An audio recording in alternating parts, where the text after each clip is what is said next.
já com uma posse qualificada, tocando bem a bola, sabendo administrar. Então, um Corinthians hoje que joga contra qualquer adversário, joga não só de igual para igual, mas como joga melhor, muito mais confiável, muito por essa produtividade ofensiva, a maneira como o time foi se tornando mais coletivo sob o comando do Ramon. Nesse Campeonato Brasileiro dos pontos corridos, vou pedir até para a nossa produção, se puder fazer uma pesquisa, mas poucas vezes, raros times, mesmo os campeões. Nesse campeonato... Quem que consegue 8 vitórias seguidas? Nesse Você já tem a campeonato, resposta aí já? Não, nenhum outro clube, né? O Palmeiras tem 6 vitórias consecutivas, o Botafogo tem 5, tem outros clubes ali com 5, 6 vitórias em alguns momentos, com 8 nenhum. E o recorde de campeonatos brasileiros de pontos corridos é de 9. De quem? Do Galo em Atlético 77. Mineiro, Acho que é o Galo do Reinaldo em 77. Tem 2 times que fizeram 9 vitórias consecutivas. E o Corinthians pode igualar. Tem uma essa tela sequência. aqui, ó. Tem aí? Tem uma tela. Vamos dar uma olhada na tela, que acho que já responde a pergunta.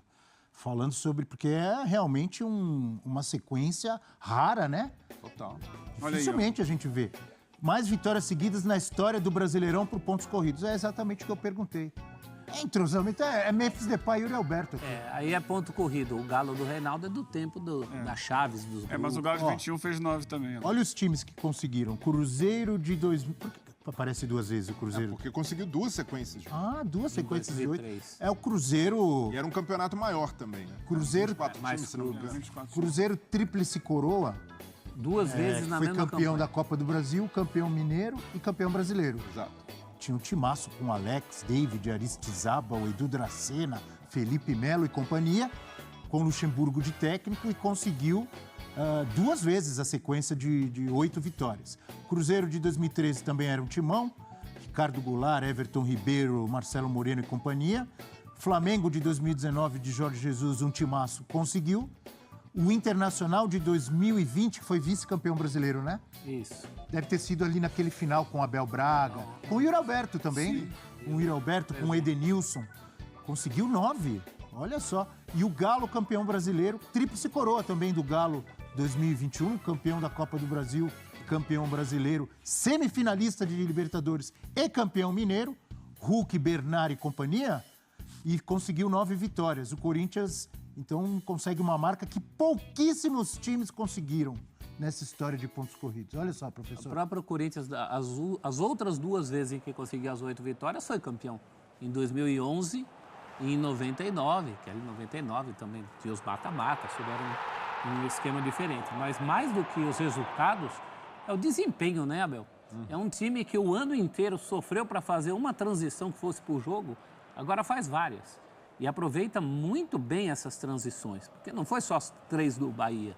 O Corinthians apeou 1 a 1 todos aqueles que estavam à sua frente na tabela, até o inalcançável São Paulo, né? Já não dá mais para passar o São Paulo agora, mas foi contra o Bahia, foi contra o Cruzeiro, foi contra o Vasco. E com uma característica que eu particularmente admiro muito os times que conseguem fazer, e vocês vão me entender facilmente. Fazendo a mesma coisa dentro e fora de casa, atropelando os adversários. Que era um outro problema que esse time tinha. Tinha uma solitária vitória fora de casa no turno contra este Bahia, jogando no pega-ratão, como diria o Prates.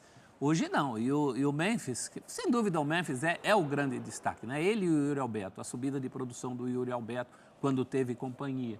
O Memphis falou que está contribuindo aí com a sua experience, com o seu talent, mas também está contribuindo com o seu spirit. Porque ontem ele estava atrás de um hat-trick até o final do jogo. Ele já tinha feito 2, o jogo estava ganho pelo Corinthians, ele soca o chão porque perdeu um lance. Esse apetite... que ele vem pelo lado esquerdo e corta para dentro e bate. O goleirão pega bem, né? É o espírito do time e até do técnico, viu? O Ramon estava botando o Thales Magno até o fim do jogo ontem lá. Ele queria jogo também. Então, pro corintiano... Insisto, não só para o corintiano, também para o Colorado, torcedor do Vitória. É uma pena que o campeonato acabe agora. Fosse aquela época que jogava primeiro com 8º, segundo com 7º, terceiro com 6º. Essa bola aí, ó.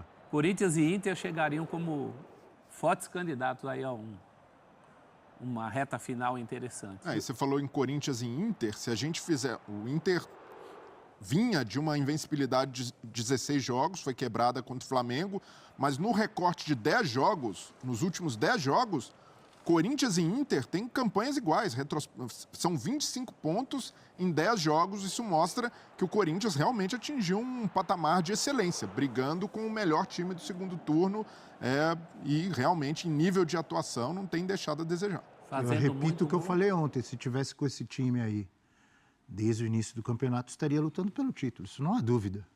Mas como o senhor me fala, quando eu lembro daquela bola que o Garro não passou contra o Racing, o Si não joga. Esquece essa jogada, Eugênio. Todo dia ele fala dessa bola do Racing. O Racing foi campeão merecido, senhor. Então, o senhor acabou de vir com o Si aí. Então, o C não joga. É verdade. O C é condicional. Se ele é condicional, ele está condicionado a alguma coisa que não aconteceu. E queira ou não, o Ramon Dias pecou muito nas Copas, né? Agora o Ramon Dias tem compensado tudo que ele errou nas Copas no Campeonato Brasileiro. Mas ali realmente esperava-se mais de um técnico com a experiência dele. E agora, nos pontos corridos também, dedicando só a uma frente, a gente percebe a evolução do Corinthians e também do Ramon Dias. Não dá para colocar o Ramon Dias só na caixa do técnico que errou na Copa do Brasil, na Sul-Americana, mas de um técnico que é capaz de entender, de aprender com os erros e evoluir, fazer o time andar. E mais uma vez o Ramon Dias vai salvando um time do rebaixamento, colocando num patamar que ninguém imaginava, como fez com o Vasco no ano passado, e é o Ramon Dias com mais um milagre. Salvou o Vasco, salvou o Corinthians e, queira ou não, salvou o Augusto Melo, porque a pele do Augusto Melo só está livre nesse momento, vai escapando do impeachment por causa do Ramon Dias e da fase do time. E se salvou. Garantiu a cesta de Natal, 13º, contratinho valendo para o ano que vem. Daqui a pouco teremos Olho Leal com a análise do Eugênio. Boa notícia, hein, Eugênio? Estávamos com um problema técnico que foi resolvido. Você vai ao telão. Que bom. Você vai ao telão. É isso aí, fiel torcida. A imprensa esportiva está rasgando elogios ao Coringão. O Timão vem jogando muita bola, né? Emplacou aí 8 vitórias consecutivas. Então, assim, é um feito histórico. Poucas equipes conseguiram fazer essa façanha no Campeonato Brasileiro. É por isso que eu digo, o Campeonato Brasileiro é o campeonato mais difícil, né, do mundo, porque assim, todo ano a gente não sabe quem vai ficar brigando pela titularidade, pela liderança. Então o Corinthians deu a volta por cima. O Corinthians, algumas rodadas, alguns meses atrás, muita gente dando conta que o Corinthians ia ser rebaixado e que isso e aquilo, e agora o Corinthians simplesmente emplaca, né, e começa a vencer, e aí já são 8 vitórias consecutivas. Então assim, temos que parabenizar o Ramon Dias, ele tem que permanecer no cargo. O Fabinho Soldado já falou. E ano que vem o Corinthians vem mais forte ainda. Eu tô muito confiante. Vamos torcer para que essa equipe consiga, né, melhorar cada vez mais, porque é o que todos nós queremos. Esse é o objetivo do torcedor corintiano. Ver esse time brigando, né, ganhando o título da Libertadores, Campeonato Brasileiro, que muito tempo não ganha. Então é isso, galera. Se inscreva no canal, deixa o like e até a próxima.